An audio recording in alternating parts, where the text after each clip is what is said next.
ప్రతి ఒక్క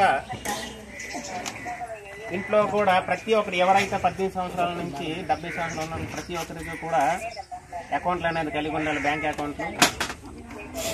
ఈ అకౌంట్లో ప్రతి ఒక్క ఎవరైతే ఉన్నారో మీ ఇంట్లో ఉన్నారు ఎవరు ప్రతి ఒక్కరు అకౌంట్ కలిగి ఉండాలి.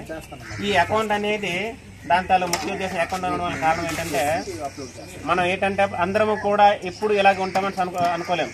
ఎవరి పరిస్థితి ఎప్పుడు అలాగ మారుతుంది. కాబట్టి మరి ఇంతవరకు కూడా ప్రభుత్వం నుంచి మన రాష్ట్ర ప్రభుత్వం నుంచి కానీ ఎటువంటి ఇన్సూరెన్స్ కార్యక్రమాలు ఇప్పుడు లేవు. కాబట్టి కేంద్ర ప్రభుత్వం నుంచి ఏవైతే ప్రధానమంత్రి సురక్ష బీమా యోజన కానీ అలాగే ప్రధానమంత్రి జీవన్ జ్యోతి బీమా యోజన కానీ కేంద్ర ప్రభుత్వం అనేది పెట్టడం జరిగింది.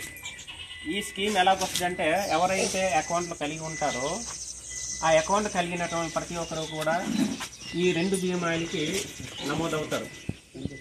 అయితే ఇందులో ఏంటంటే